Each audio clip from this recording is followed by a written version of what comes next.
Hola, ¿qué tal? ¿Cómo estás? Bienvenido de nuevo otro martes más a Desayuno con Biblia. Y bueno, pues aquí recién tengo mi cafecito, está recién hecho y bueno, siempre sienta bien ahora que estamos ya entrando en en este frío, ¿no? En este frío, entonces sienta muy bien. Pues según desde donde me estés escuchando, el domingo pasado estaba hablando con algunos hermanos y hermanas de Guatemala y me decían, pues por aquí también está haciendo frío, ¿no?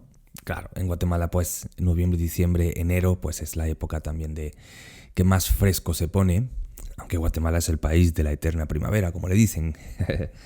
Y bueno, pero por aquí por España también se está poniendo bastante delicado. Según quién, por eso uso esta palabra. Para algunos estamos felices, porque a mí personalmente me gusta mucho el frío, pero delicado para mi esposa. A ella le gusta un poquito menos.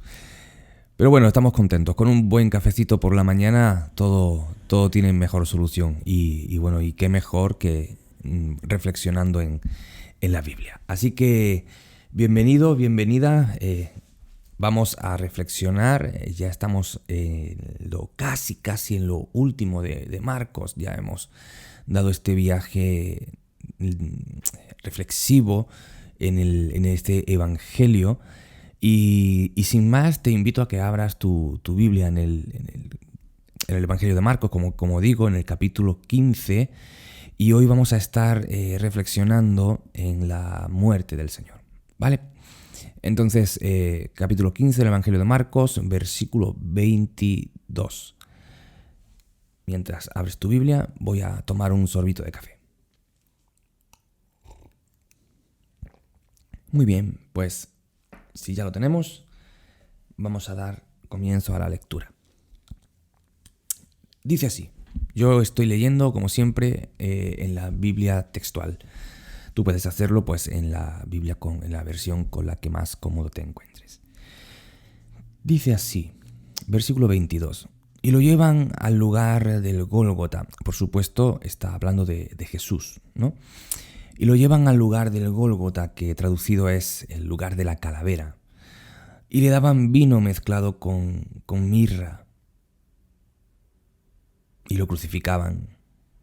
Y se repartían sus vestidos mientras lo crucificaban, echando suertes sobre ellos, para decidir qué es lo que se llevaría cada uno. Era la hora tercera y lo crucificaron. Y el título de su acusación, escrito encima de su cruz, era El Rey de los Judíos. Y con él crucificaban a dos ladrones, uno a su derecha y otro a su izquierda.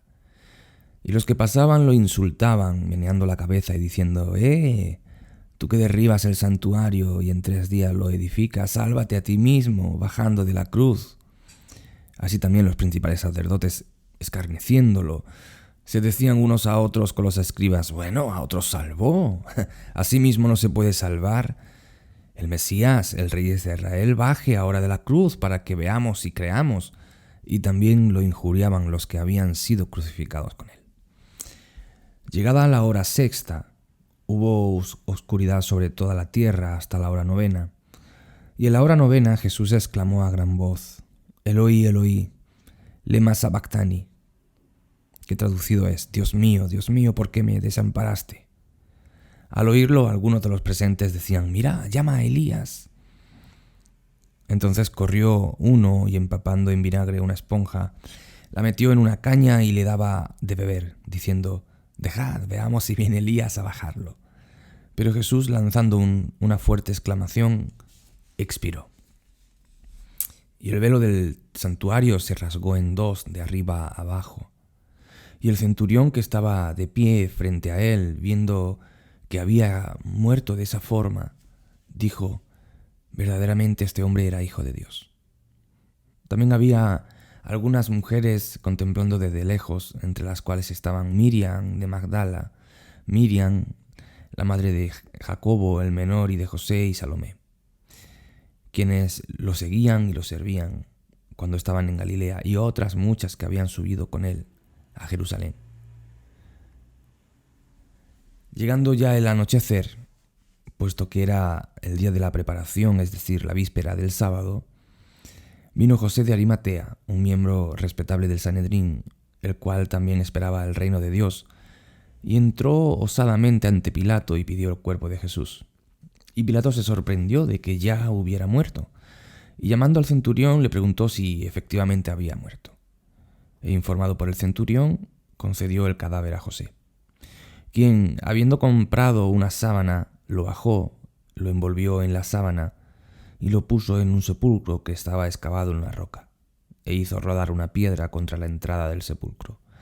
Y Miriam de Magdala y Miriam, la de José, observaban dónde era puesto. Hasta aquí. Dejaremos, si Dios quiere, el tema de la resurrección para el próximo martes. ¿Qué te llama la atención? ¿Qué te llama la atención de este texto, de lo que acabamos de leer? Estaba reflexionando sobre... soy una persona que me gusta preguntar por qué, ¿no? ¿Por qué? ¿Por qué? A mí siempre me enseñaron en la iglesia, desde jovencito, a no preguntar por qué, sino a preguntar para qué es, ¿no? El para qué de las cosas. Bueno, a veces, o casi siempre, se llega al para qué entendiendo el por qué, ¿no? El por qué. Todo tiene un por qué. ¿Por qué? Pues porque responde a una situación. Todo responde a algo.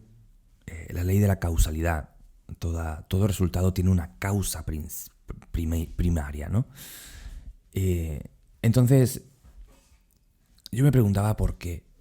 ¿Por qué Jesús tuvo que pasar esto? ¿Por qué Jesús tuvo que atravesar este trance? Y yo decía, wow, si yo hubiera sido Jesús no hubiera venido. Pero claro, hablo en mi humanidad. Yo soy malo, no soy Dios, obviamente. Mira el versículo 26. ¿No les bastaba con crucificarlo? No basta con crucificarlo, tiene que pagar. Pero no basta con la muerte. Incluso en su muerte se lo vamos a hacer pagar. No solamente muerte. No solamente lo matamos y ya. No. Mientras muere, tiene que pagar, seguir pagando. Versículo 26. El título de su acusación. Mofa. Mirad. Está muriendo el rey. El rey. Hemos quitado al supuesto rey. Él decía que era rey. Y mira dónde está. Mofa. No le bastaba solamente con hacer daño o matarlo, sino también mofa. El título de su acusación escrito encima era el rey de los judíos. Y dijeron bien. Y dentro de la mofa que estaban haciendo, estaban diciendo una verdad muy grande, una verdad lapidaria, el rey de los judíos. Pero no solamente el rey de los judíos, el rey de todo lo que existe. El rey, el dueño, el curios, o sea, el señor de todo. Del versículo 28, o sea, del versículo 29 al 32, más mofas, más escarnio, más ridículo. Meneaban la cabeza. ¡Ey, tú! ¿No decías que ibas a destruir el templo y en 3 días tenías poder para levantarlo? Bueno, si tienes ese poder, eso es lo que querían decir con esa mofa. Si tienes ese poder para levantar algo tan majestuoso, baja de la cruz y creeremos en ti. ¿No? Mira, el versículo 32. Baja de la cruz para que veamos y creamos. Fíjate en esto. Mira qué interesante. Para que veamos y creamos. Pero vamos a ver. Pero es que no vieron todos los milagros, las señales que nadie podía hacer y que Jesús hizo delante de ellos. ¿Quién decía esto de para que veamos y creamos? Mira el versículo 31. Los principales sacerdotes con los escribas, o sea, los doctores de la ley. Ante ellos, Jesús había hecho las señales, los milagros. Pero no quisieron creer. Jesús les dijo en alguna ocasión, recuerden, si no creéis por mis palabras, creed por mis señales, como diciendo, hey, vamos a ver. Ustedes no están viendo, no son capaces de reconocer que nadie puede hacer lo que yo hago si no está Dios con él. Pero no les bastó. No les bastó que Jesús levantase a un muerto. A ver, queridos hermanos y hermanas, vamos a ver. Levantar a un muerto. Lázaro, 3 días muerto, ya olía. O sea, a ver, aquí no hay fallo, ¿eh? Está muerto el tipo. Está muerto. A ver, muerto es muerto. Certificado. Y el mejor certificado no es que vino un médico forense y haya dispuesto muerto, sí, no, es que olía. Y cuando físicamente ya algo huele, es que está en descomposición. ¿Por qué está en descomposición? Porque tiene microbios por la muerte. Y Jesús lo levanta de los muertos. ¿Quién puede hacer eso? ¿Quién puede dar vida a la muerte? Solo Dios. Pero no les bastó. Al ciego. La ciencia no puede dar vista a los ciegos. Hoy nos jactamos de que, wow, nuestro intelecto, lo que ha conseguido. Bueno, está. Sí, y yo no lo desmerito, por supuesto que sí. Amo la ciencia, amo vivir en este tiempo, me encanta vivir en este tiempo, porque tenemos un tiempo de adelanto increíble, pero todavía no es posible que un ciego vea. Y digo todavía, porque espero que sí. Ya se está diciendo por ahí algo. Y espero que en eso se adelante, porque eso es una realidad que tenemos, ¿no? Y los hermanos y los amigos que no pueden ver, pues, wow, ellos lo entenderán mejor que nadie. Pero Jesús dio vista al ciego. ¿Quién puede hacer eso sino Dios? Es que ni la ciencia puede dar una explicación. Y no creyeron. A ver, ¿qué más les hacía falta ver para creer? Bueno, pues ellos lo dicen bien claro. Baja de la cruz y si lo vemos, creeremos. No, hombre, no, así no funciona, queridos sacerdotes y queridos escribas, así no funciona. Primero porque os estáis burlando y segundo porque habéis tenido muchas pruebas. Bajar de la cruz hubiera sido muy sencillo. Es más, creo, en mi ignorancia y poca inteligencia, yo opino que bajar de la cruz hubiera sido más fácil que levantar a un muerto, porque el muerto está muerto. Bajar de la cruz, bueno, pues Jesús lo podía haber hecho tan fácil como ¡pling! Aquí estoy.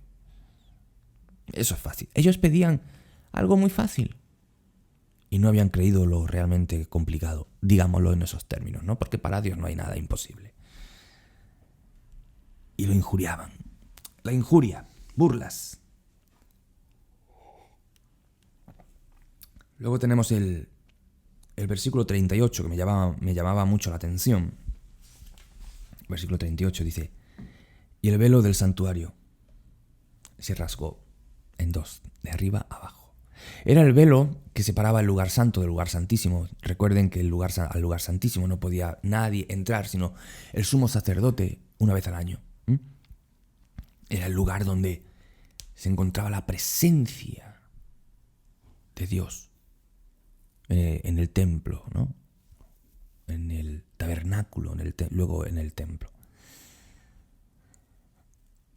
Y había una cortina que separaba el lugar santo del lugar santísimo. Y ahora Jesús muere, Jesús entrega su vida, y el velo del templo se rasga desde arriba hacia abajo, desde arriba, como dando permiso por Dios, como Dios diciendo, ahora sí, abro, todo el mundo puede entrar libremente a mí, ya no hace falta que solamente el sumo sacerdote entre, sino que yo doy apertura a todo aquel por medio del sacrificio de mi Hijo. Por medio del sacrificio. Ese es el punto. Y aquí es donde yo me hacía las preguntas. ¿Cómo es posible que Cristo hubiera atravesado esto? Porque si te das cuenta, todo lo que hemos leído en el Evangelio, todo lo que leímos en el Evangelio, la vida de Jesús, como la relata Marcos, fue una vida increíble, de altos, bajos, emocionante, pero también de dolor. Y este último punto, este último momento de su vida, dolor físico, dolor emocional, vergüenza y luego muerte. Él entrega su vida. Tanto sufrimiento, tanta humillación, tanta vergüenza, tanto dolor en todo sentido y separación de su Padre. ¿Por qué Cristo quiso hacer esto? Es la pregunta que yo me hacía. Y me tenía que ir inmediatamente a Filipenses, porque creo que Pablo me da la respuesta. Ya el Espíritu Santo creo que entendía que yo iba a hacer alguna pregunta, pero no yo represento por aquí, por este micrófono, represento a todo cristiano que se hiciera preguntas. El Espíritu Santo sabría que íbamos a hacer esta pregunta. ¿Por qué, Señor? ¿Por qué? Entonces quiero que veas Filipenses capítulo 2, a partir del versículo 5.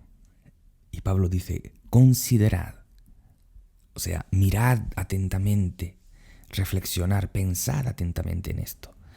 Considerad entre vosotros lo que hubo también en Jesús el Mesías, el cual, existiendo en forma de Dios, no quiso por usurpación ser igual a Dios, sino que se despojó a sí mismo tomando forma de siervo, hecho semejante a los hombres.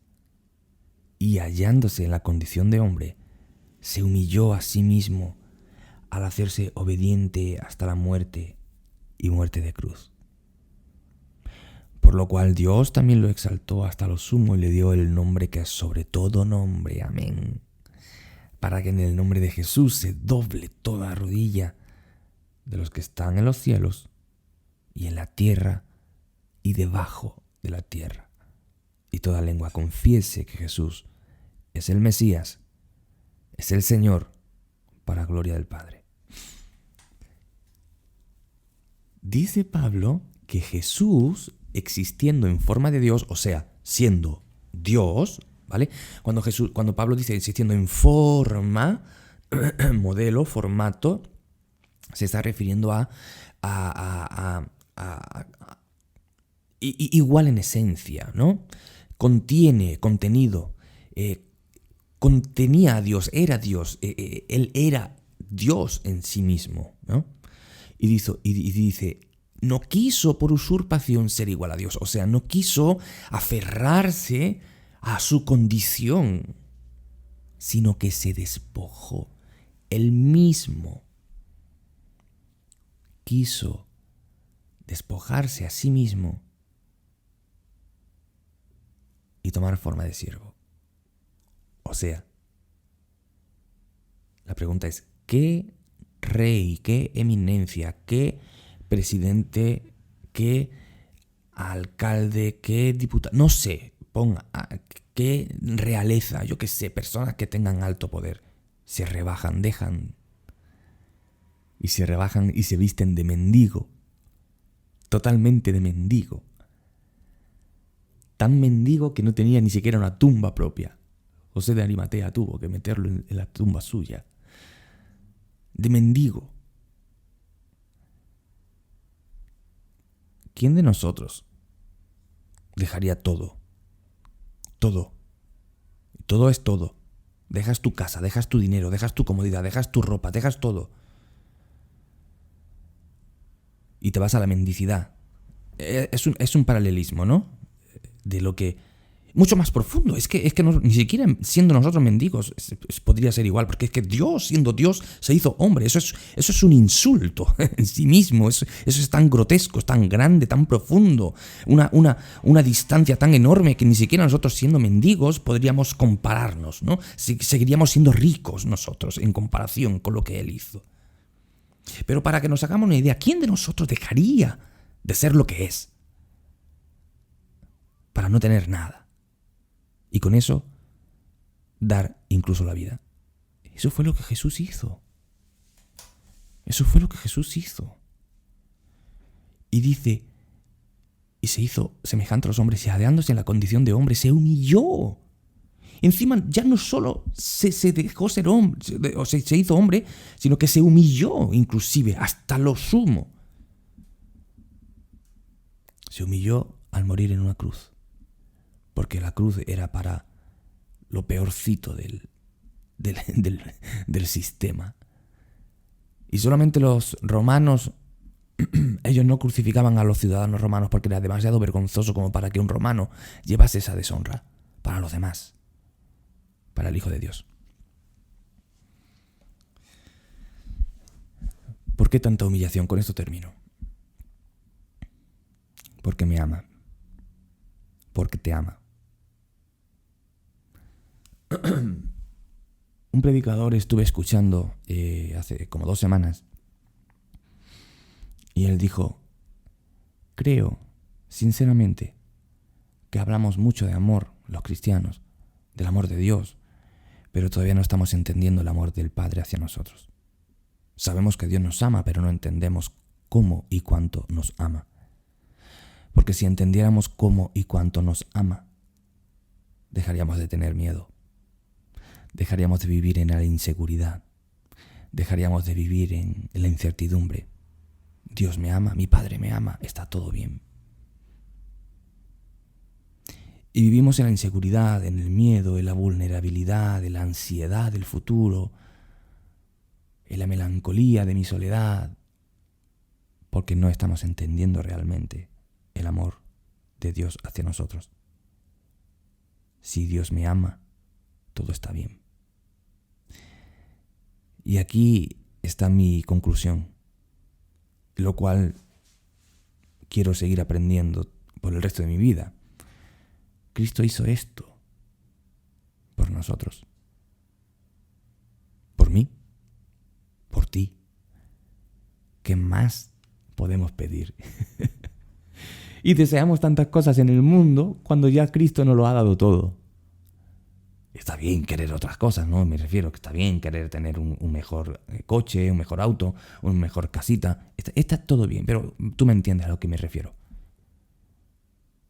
Vivimos con tantos altibajos, con tanta ansiedad, con tantos deseos, cuando no estamos disfrutando plenamente lo que ya tenemos. Y esto quiero aprenderlo yo también. Todos estamos en esta escuela de aprendizaje. Deberíamos estar sumamente felices. Deberíamos ser los más felices del mundo.